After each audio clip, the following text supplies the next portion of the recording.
Hello and welcome to this fourth session on orbitals. Last time we were adding up eigenfunctions actually to make the orbital functions real, and we're going to be adding up quite a lot of functions again today as well. And so actually I thought it's definitely worth looking at this question on the screen now, and that is, how can we actually justify adding these eigenfunctions in the first place? And just to remind you, I've got this depiction of the functions on the right hand side, and so it's actually quite useful to think of these functions, these eigenfunctions, as vectors. So for example, if we're looking at orbital angular momentum, I mean that quantity is a vector quantity, so it's reasonable to think of it as a vector, and in fact it's actually quite useful and simplifying in a way to think about it as a vector. So I'm going to pursue this kind of vector picture, and it should be quite useful. And so with our eigenvalue equations, like the Schrödinger equation, ultimately when we're trying to measure something with an operator to find a value from the wave function, ultimately the eigenvalue it gives us is just a scalar, it's just a number. So in the case of orbital angular momentum, for example, it would just be the magnitude of that orbital angular momentum. But you see, when the orbital angular momentum quantum number is greater than 0, you have multiple possible solutions. So remember, L equals 0 represents the S subshell, which of course has got one orbital in it. But when you're up to L equals 1, 2 and 3, you're looking at the P, D and F subshells. And of course these have multiple orbitals within them, or multiple projections of that orbital angular momentum. And this is what we see on the lower diagram on the right here. So you can see that this vector here is represented by, it's like a length 2 effectively, which is like a D subshell. And that arrow can point in multiple different directions, from +2 to -2, as far as the m sub L quantum number is concerned. And the interesting thing is that as far as the orbital angular momentum operator is concerned, it cannot tell the difference between these different arrows that represent these different solutions within a subshell. It can't tell the difference because the only thing the operator sees, the orbital angular momentum operator, the only thing it sees is the length of the arrow. And this is quite significant, as the same thing goes with the energy as well. So when we're looking at the energy or the orbital angular momentum, these arrows appear indistinguishable. And for that reason, we can get away with mixing them or adding up the different wave functions together effectively, which is what we were doing before. And so this is a kind of formal justification for what allows us to do this. And ultimately, as long as they add up to the same length, as it were, it doesn't make any difference. And in fact, this little illustration at the bottom here, this is just reminding us about our px orbital. So you may remember that to make a real px orbital, we summed the ml equals +1 and ml equal -1 wave functions. And that's just depicted here with the psi representing the wave function. They're both in the p subshell, so the first number is 1, comma, and then the ml quantum number. And just making the reference here to the 1/√2 in front. So this relates to the normalization that I spoke about before. So ultimately, if you multiply the wave function by itself and you integrate that function over all space, that gives you the probability function. And ultimately, the probability of finding the electron over all space must be 1. Also, these two functions are defined to be mutually orthogonal, which means that the different wave functions, if you multiply them by themselves, so you multiply one wave function by another wave function, and then again integrate over all space, those integrals always come to 0. We'll be looking at this in a bit more detail later on. So what it means is that when you take this px orbital and multiply it by another px orbital, we've got obviously two terms in this function. When you multiply them together, the cross terms will disappear, just really by the way they're defined. And so all we need to do is look at the like terms. So this first function, psi11, it's got a 1 over root 2 in front of it. Multiply it by that same term in another p orbital, and then you multiply that by 1 over root 2, and of course that gives you a half. And then assuming that the wave function, this psi11, is properly normalized, then when that's multiplied by itself and integrated over all space, it would just leave you with 1. And so for that reason, when two of these px orbitals are multiplied together, integrated over all space, you end up with a half plus a half, which equals 1, which will be the probability of finding a px electron anywhere. And so using these coefficients in these so-called linear combinations of the orbitals, we can choose them so that all the probabilities work out as they should. So having gone from that slightly more technical introduction, we'll get into orbital hybridisation, which used to be taught at A level. It's not really in the syllabus anymore. Some people may get taught it in any case. And I think this is interesting from the point of view of shapes of molecules. And it always used to bother me that the three p orbitals are at 90 degrees to each other, and yet we don't always see 90-degree bond angles. So for example, in methane, we've got bond angles of 109.5. That's not 90 degrees. We see 120 degrees in ethene. So it's slightly mysterious how we get these bond angles from these p orbitals that are at 90 degrees to each other.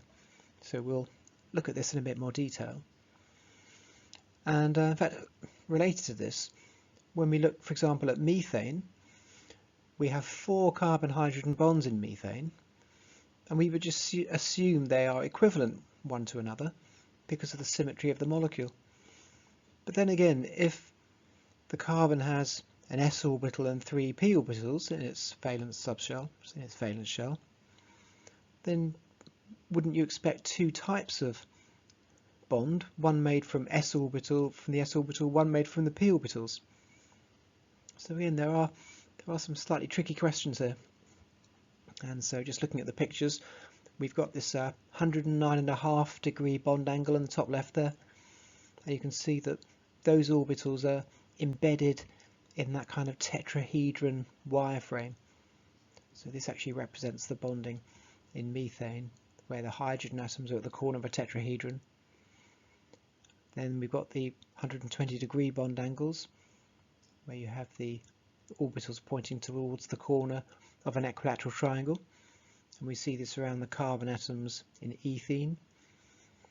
Then on the bottom right there, with that 180 degree bond angle, that's the sort of thing you would see in ethyne.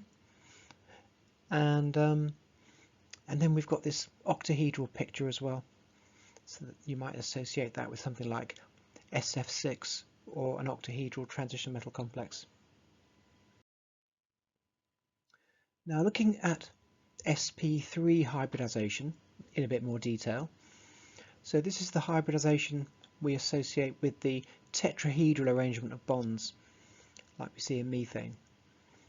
And so you see at the top of the picture here we've got the s orbital and the 3p orbitals shown, and then they sort of magically mix together somehow in the middle of the picture there to give us these 4 purple orbitals pointing to the corners of a tetrahedron. And what's curious about these sp3 orbitals is they're very unsymmetrical.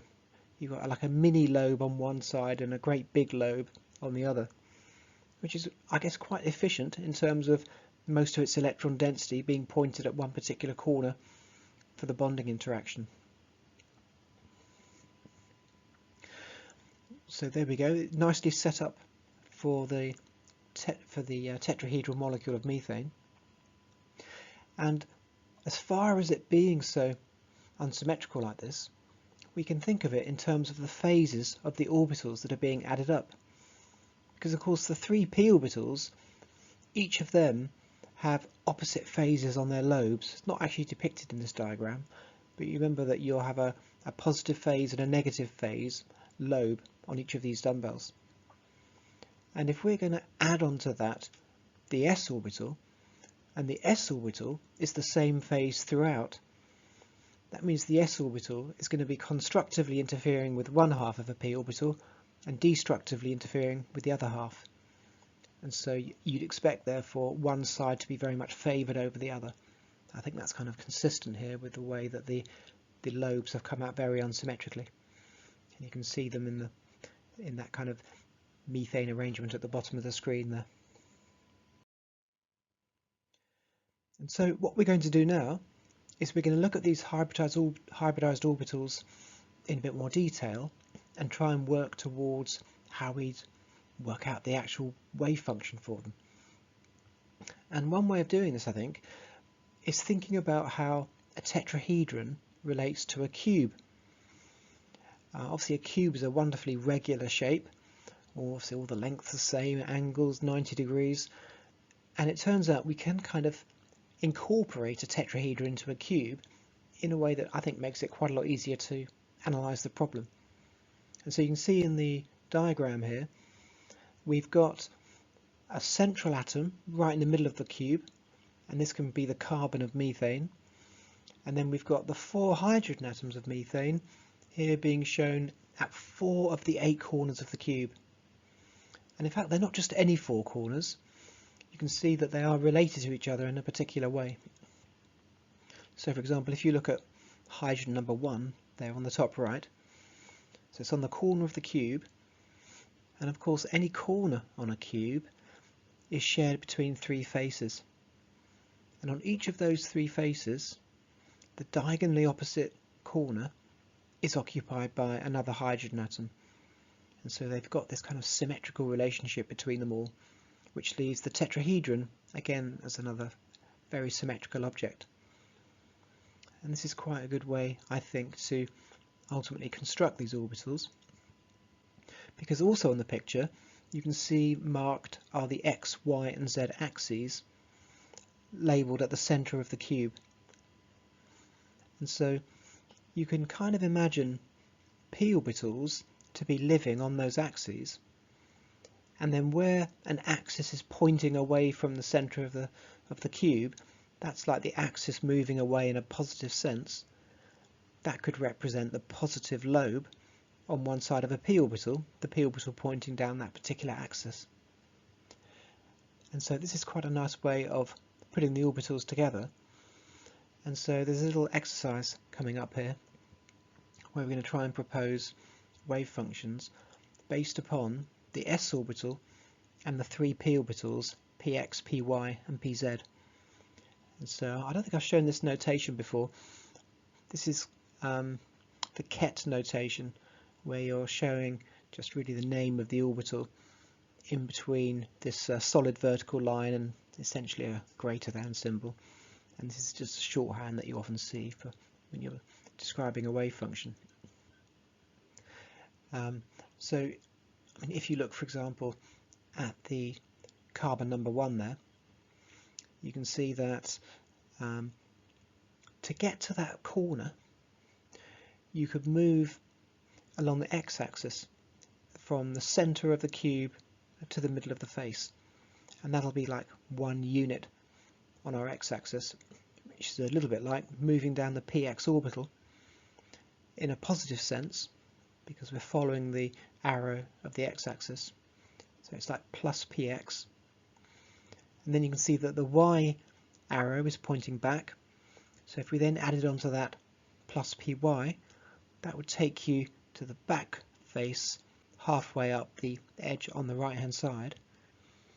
And then if you add on to that pz, that would take you up to the number 1 hydrogen position. So effectively px plus py plus pz takes you up to that number 1 position. And because these are going to be sp3 hybrid orbitals, because ultimately we do need 4 valence orbitals to put in, if we're going to get 4 hybridized orbitals out, we do need to combine the s with the p's. And so since the s is just a spherical orbital, we would just simply add the s onto all of these functions. and so we're going to make the assumption that the base orbitals are real functions, and they're kind of properly normalized up as far as their sort of probabilities are concerned and the coefficients. So now, looking at these linear combinations, so treating the x, y and z directions as vectors, rather like the px, py and pz orbitals, as I was just saying, we can put together some linear combinations, and actually here they all are. So that one at the top there, this is the first sp3 orbital, this is the s orbital combined with px, py and pz, all in a positive sense. But you can see that when we move on to the second sp3 hybrid, which is going to point down to our hydrogen number 2 down here, how we get to that bottom right hand corner, well, again, we're going to need a positive px to take us to the right hand face, but this time we need to do a minus y, which actually brings us forward to the front face, and that takes us to halfway down the edge on the right hand side of the front face. And then we're going to need a minus z to take us down, this time, to the bottom right hand corner there on that front face. And you can see how that matches up with the signs in this linear combination of orbitals, plus px minus py minus pz. And similarly with the other orbitals, so you can see with hydrogen number 3 there, if we're going to get to hydrogen number 3 from the centre, this time we're going to need to do minus x, and that will take us to the left hand face. Then we're going to have to do plus y, that will take us to the front face, halfway down the left hand edge, and then we have to do minus z to take us down to the bottom. And you can see this is consistent with the minus px plus py minus pz combination of the sp3 orbital. And then finally the fourth hydrogen there, up on the top left of the front face. So to get there we need to do minus x to take us to the middle of the left hand face. Then we're going to have to do minus y to take us to the left hand edge of the front face, and this time plus z to take us up to that top left corner. And so this kind of fairly basic appreciation of geometry, putting the tetrahedron inside a cube, I think nicely sets you up to write these linear combinations of the real atomic wave functions, which will combine to give us the sp3 orbitals. But then we do need to bear in mind that what we've got up on the screen at the moment isn't going to be the final version of these orbitals, because ultimately we need to make them orthonormalised. So what that means is that if you multiply an orbital by itself, ultimately, if once multiplied together and integrated over all space, it would have to give you an answer of 1, because that's a probability function. We have to find the probability somewhere. And so, of course, it also follows that if we multiply an sp3 hybrid orbital wave function by a different one, because we're defining the hybrids as orthogonal as well, then ultimately when two different sp3 hybrids are multiplied together, ultimately that should all integrate up to give 0. And that way we have them defined as orthogonal. It turns out to be very, very convenient to have different orbitals defined as orthogonal in this way. It means a lot of cross terms all disappearing. And so now we're going to see the final functions then, these sp3 hybrid functions in a proper orthonormalised state. And so as we'd written it on the previous screen, so just taking one of those functions randomly, if you multiply it by itself, you had 4 terms in there, the s, the px, the py and the pz. And remember, the cross terms disappear, and then the like terms, they would all integrate up to give 1. And so those 4 orbitals, those four like terms added together would add up to give 4. But of course, ultimately, these things should add up to give 1 if they're properly normalised. And so ultimately, each term would have to be divided by 4, so you're adding up 4 quarters. but you've got to bear in mind that each of these terms is that so-called basis function, the functions they're built up from, having been multiplied by itself. So each individual basis function will need a half in front of it, so each of the orbitals in the linear combination, and that way when it's multiplied by itself, half times a half is a quarter, and that quarter will be summed over 4 orbitals, so it gives you a final answer of 1 when it's integrated up. And so now, hopefully we'll be able to show that the sp3 hybrid orbitals are orthogonal. And so what we have on the screen here are the same functions we saw before, except this time we've written them with a half in front of every single term. And what we can hopefully appreciate is if we take any two different ones of these hybrid orbitals and multiply them together, ultimately they should integrate up to 0. So for example, if we take sp3-1 and sp3-2 and multiply them together, you can see then that the 2s orbitals there, they're both positive, and the 2px orbitals are both positive as well. And so they'll ultimately multiply up together, so it's like the halves in front of them would multiply by the other half to make a quarter. They'd be normalised, so we'd add the 2 quarters together. But then when you look at the when you look at the py and the pz, in this case, these ones have got different signs in front of them. And so ultimately, when these are multiplied together, they're going to give you minus a quarter, each of these two functions, the py and the pz. So ultimately, the plus plus minus minus that you're going to get when you multiply these two together are going to lead to the wave functions cancelling out. In actual fact, when you look at the other sp3 hybrids, you can see that in each case you've got 2 minuses and 2 pluses, haven't you, in the expansion. So in fact, any one of these three combined with the first one, you're going to get 2 like terms and 2 opposite terms in terms of the sign. So they'll all be orthogonal to each other. And also, if you look at the 2, 3 and 4, you'll see that the pluses and minuses, they're not all lined up with each other. So in fact, if you take any pair of those, you'll find there's always going to be 2 terms of the same sign and 2 terms of opposite sign. So actually all the 2s functions there are all positive. So the s's will always give you a like sign, and then with the 3 p orbitals you'll find that 2 are of opposite sign and therefore cancel. So it's a very neat little arrangement. All the sort of pluses and minuses are arranged in a very kind of neat symmetrical way, so that any combination of these two sp3 hybrids will be orthogonal one to another. There we go. So that's rather a neat result there. So we've ended up, without too much effort, I think, getting 4 hybridized orbital wave functions out that are also orthonormal. And now we're going to have a look at sp2 hybridized orbitals, and these are the ones that we find in ethene. So sp2 means it's going to involve an s orbital and just 2 p orbitals this time.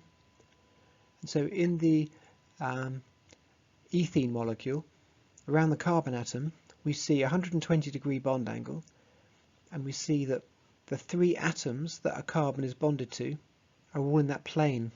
They're all in, if you like, in the xy plane, and that's why we've just used the px and the py orbitals. So we're just working in the xy plane with the sigma bonds. And the pz orbital, which isn't included here, that'll be sort of acting separately in a pi bond. But the sp2 hybridized orbitals are describing the sigma bonds in the molecule. So again, you can see in the picture below that these orbitals are mixing up together in some way, and then the hybridized orbitals shown below again are these kind of lopsided, kind of asymmetrical looking orbitals. And it's the same sort of thing, because the p orbitals involve 2 lobes of opposite phase, but they're adding to the s orbital, which is all the same phase. So one half of the p orbital is going to be kind of constructively interfered with, and the other lobe destructively interfered with, hence the different sized lobes in the hybrid orbitals. And so this time it's slightly harder work with the geometry. So you can see here that on the little sketch on the bottom left, with these orbitals being 120 degrees to each other, I've kind of defined them on the x and y axes there with a couple of 60-degree bond angles. And so then when we look at these hybrid orbitals, we actually need to do a little bit of trigonometry, and that will get us to define the orbitals properly. So you can see here that that sp2 first orbital, that one there, is purely on the x-axis, and so that the definition of that isn't going to involve any contribution at all from the py orbital, because there's nothing on the y-axis. So that'll just involve the s orbital and the px. But the other two sp2 hybrids, sp22 and sp23, these ones are involving x and y, and we're going to use a little bit of trigonometry. So if you think about it, you can think about those orbitals kind of projected onto the x-axis and projected onto the y-axis, and so it's a bit like xy coordinates. You can have a little bit of px and then a little bit of py, and that'll be like the xy coordinates of these hybrid orbitals. So you can see that the px bit involves the cos of 60, and then the py is going to involve the sine of 60. And in the case of the second hybrid there, it's pointing up in positive y, so it's plus py sine 60.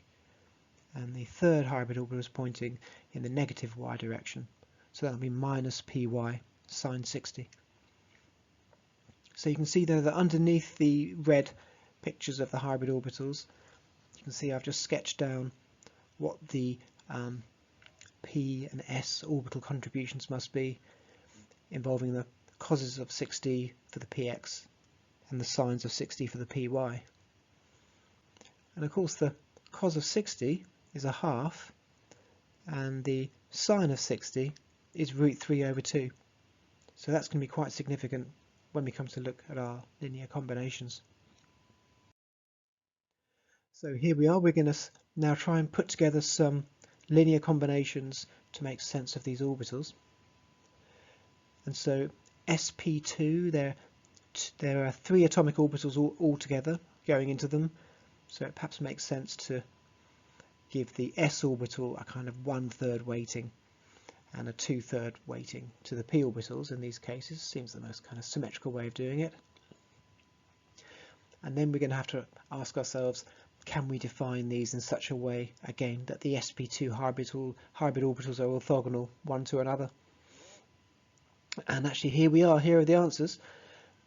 So first of all, because we've got this 1/3 weighting to the s and the 2/3 weighting to the p's, then in a sense that kind of explains why we'd have a 1 over root 3 in front of all the wave functions, because when you multiply the hybrid wave function by itself, the 1 over root 3 squared gives you the 1/3 in front of the term that would multiply by certainly the s's, and to give us that right weighting. So again, if we look at these functions in a bit more detail, you can see that in the first sp2 hybrid that it's only got the px in the wave function, not the py. So again, that's consistent with it pointing down the x-axis. And so since, as it were, the px is kind of representing, as it were, 2 p orbitals, that's why it gets the root 2 in front of it. So again, multiplied by itself, that would end up giving you like a 2/3. So the root 2 becomes 2, and then the 1 over root 3 gives you a 3 on the denominator. So that overall function would end up being like 1/3 2s and 2/3 on the 2px. But then looking at the sp2 and the sp23, these are the ones that are going to involve these 60-degree angles. So you can see if you look at the coefficients in front of the px and the py, you can see that the coefficient in front of the px, ultimately when that's multiplied by itself, when we're doing the probability, then that will give you a half, and of course half is the cos of 60. And then likewise in front of the 2py, that square root of 3 over 2, when that is multiplied by itself, that would give you 1.5. And so I think the theory here is that the 1.5 in front of the px, so the half in front of the px that you'd get and the 1.5 in front of the py, they'd add up to 2, in the same sense that we're weighting 2 to the p orbitals and 1 to the s orbital. Give it like a total of 3 orbitals, and then you've got the 1 over root 3 in front of it. Or to put it another way, if we forget about the root 2 denominator in the in front of the 2px and 2py, then you can see that that the 2py orbital is root 3 times the 2px orbital. And so again, this also reflects the trigonometry, because the sine of 60 there is root 3 times the cos of 60. And then finally, looking at the orthogonality, we can pick any two of these orbitals and we should be able to find they're orthogonal one to another. So for example, if we take the second and third of these sp2 hybrids, then you can see, well, first of all, in all cases the 2s orbital is the same sign. So when they're multiplied together, that would end up with a 1/3 multiplied by the product of the two s's. And so actually perhaps it might be easiest to sort of neglect the third to begin with. If we just look at what's inside the main bracket, the two s's there will always combine together, so they're all the same sign, to give you 1. And then when you look at the px's, when you multiply those together, they'll give you a half. So you can see that in the second and third hybrid orbitals, they're the same sign. So you multiply both of those together and you'll get plus a half. So you've got 1 from the 2s orbital, plus a half from the px orbital. That's plus 1.5. But you see, when you multiply the two py orbitals together, so they're opposite signs, multiply the two together, and that will give you minus 1.5. And so the minus 1.5 you end up with in front of the py orbitals, that will cancel out the plus 1.5 that you had with the s and the px. So again, when you multiply those two different sp2 hybrids together, ultimately, once they're all multiplied up and integrated, they'll come out to 0, which is what you'd want if they're orthogonal to each other. And likewise, if we consider the first sp2 hybrid and say multiply it by the second, you'll see there that the 2s multiplied by the 2s, so that will just give you a 1 if you like. And then there's no 2py obviously in the first sp2 hybrid, so we'll just look at the 2px. And so we've got root 2 times 2px in the first hybrid, but we've got 1 over root 2 times 2px in the second hybrid. So you see, when you multiply those two together, you'll get minus 1. And of course that minus 1 cancels out the plus 1 that you got from the 2s orbitals. So again, it doesn't matter how you do it, these hybrids are always orthogonal one to another. Because of course the third sp2 there has got exactly the same coefficient in front of the 2px and indeed in front of the 2s, so that would also give you 0 in just the same way. So indeed, they all cancel out when we multiply these different sp2 hybrids by each other, and as we saw before, they're also normalised up, so when you multiply it by itself, ultimately the probability is going to come to 1. And now we've got the sp hybrid orbitals, and actually these are simpler than the early examples we've looked at. And if you look at the diagram on the page here, we see we just have one p orbital this time combined with an s orbital, and these are going to give us two hybrid orbitals which are pointing in opposite directions. And so these two bonding orbitals are going to be at 180 degrees to each other. And so this is the arrangement we see, for example, in the ethine molecule, which is shown there on the screen. And so when we look at these, we see that again we've got this kind of unsymmetrical arrangement, and that's because we can have the p orbital in one of two possible orientations. We can have the positive lobe on the right or the positive lobe on the left. But of course when it adds to the s orbital, again that's all positive. So the s orbital is going to reinforce the positive lobe of p, and that's to say with constructive interference, and there's going to be destructive interference on the negative lobe. So depending on which way the p orbital is aligned, we're going to get the big lobe pointing one way or the other. And we see that on the diagram here.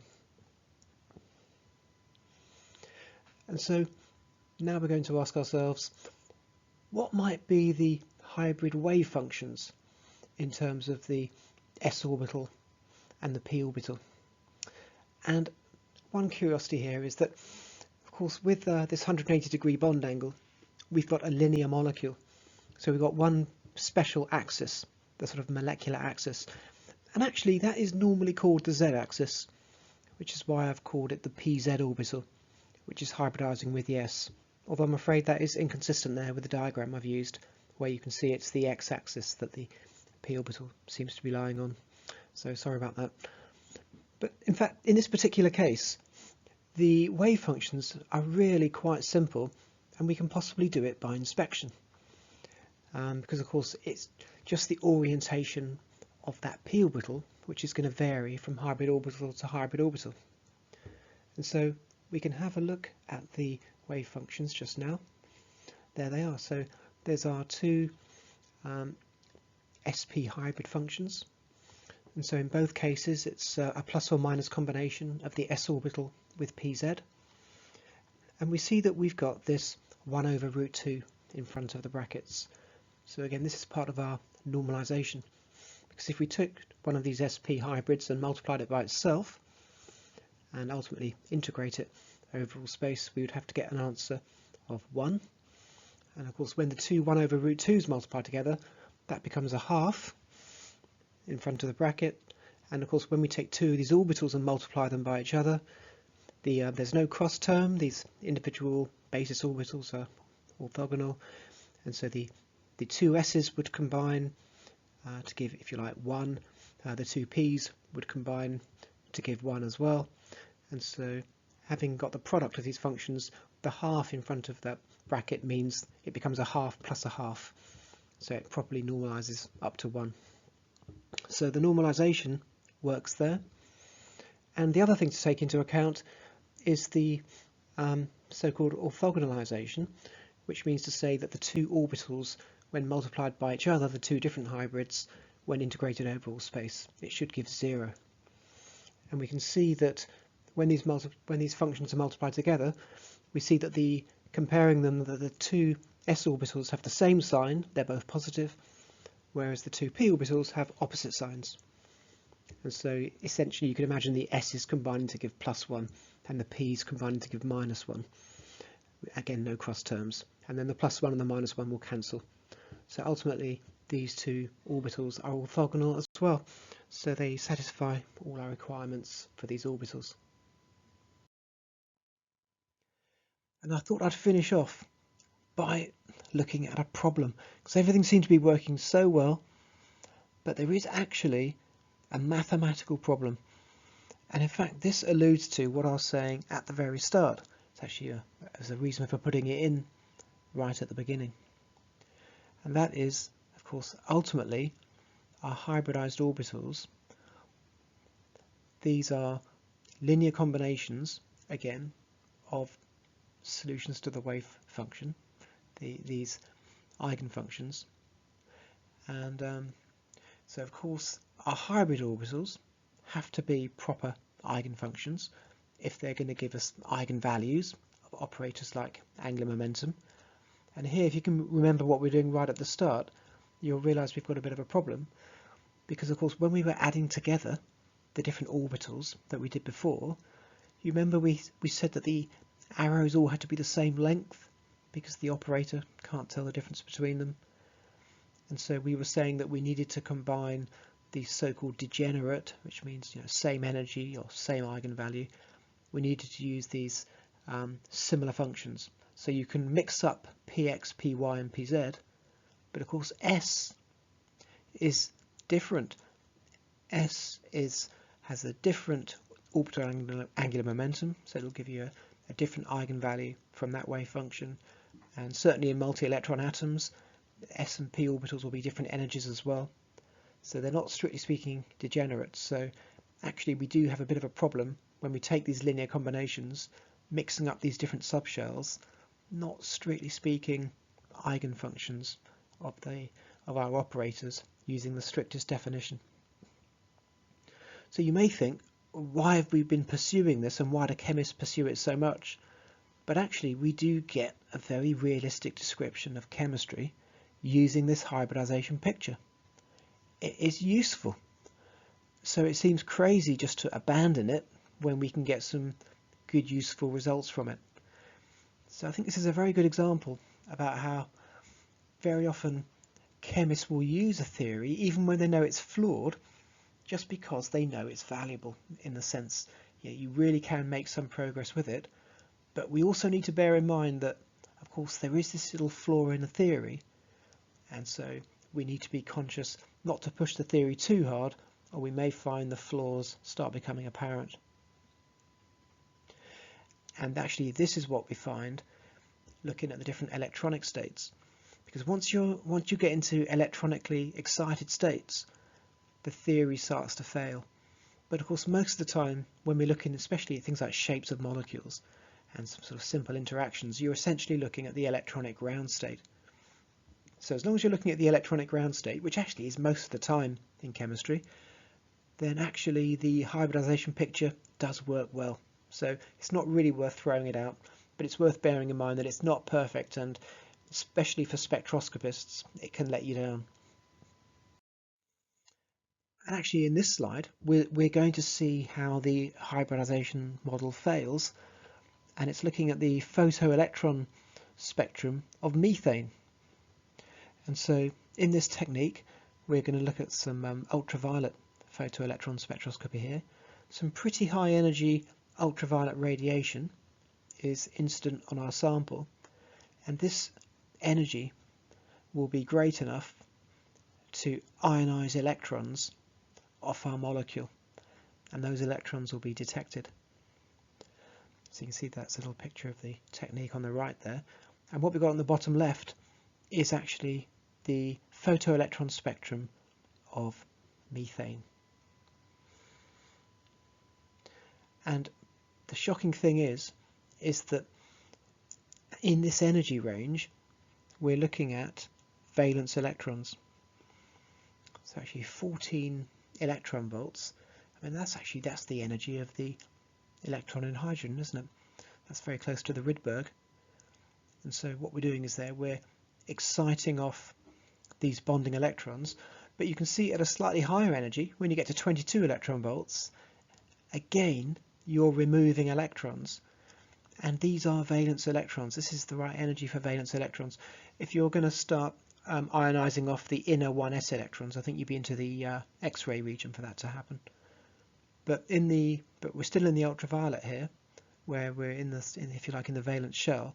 And so this is evidence, this spectrum, that the bonding electrons in methane are of two very distinct types, or if you like, two very different energies, which goes to show then that the bonds in methane are not really as identical as we think they are, because they are characterized with two possible energies of the valence electrons.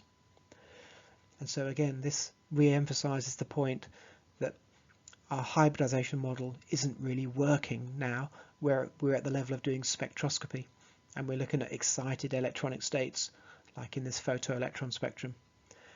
So we see that we don't have four equivalent bonds like the hybridisation model would suggest, but really we've got two types of bond. And what we'll do next time is we'll look at how this is represented in a molecular orbital diagram.